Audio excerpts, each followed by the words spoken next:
Being a trustee carries a great deal of responsibility. Trustees need to know and adhere to the terms of the trust and can be held personally liable for any losses made by the trust if they don't carry out their duties properly.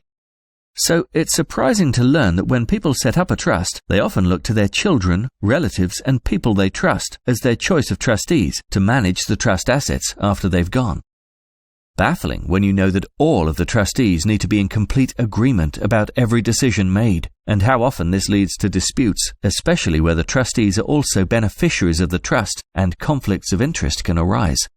For example, there have been cases where the surviving parent has requested money from the trust, but the trustees, their own children, have refused this, picturing their inheritance being lost.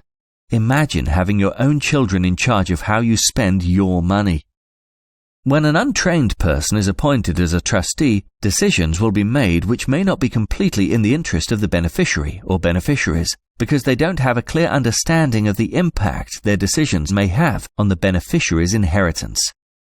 They could distribute funds to beneficiaries and inadvertently lose the protection a trust offers, undoing the original reasons behind the trust planning, such as asset protection, and so exposing the assets to risk.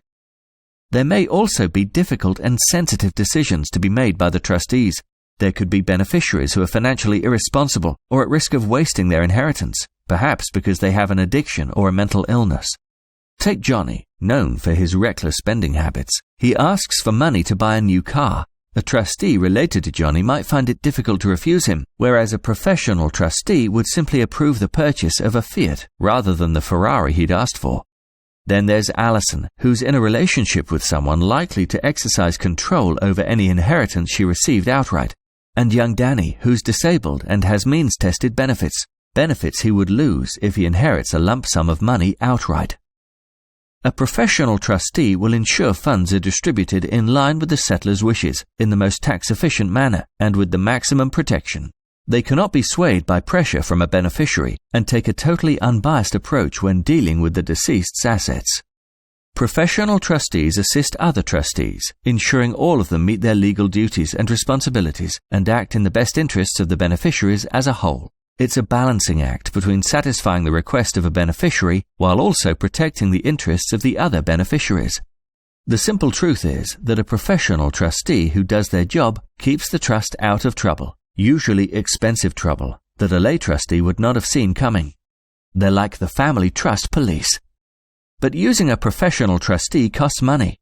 True, but it's important to remember why you set up the trust in the first place, and if it's not being run properly, then you wasted your money, and chances are your money could end up being wasted again.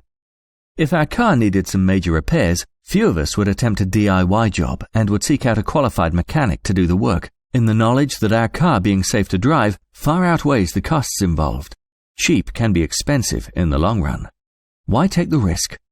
Appointing a professional trustee means making sure you put your money in hands you really can trust.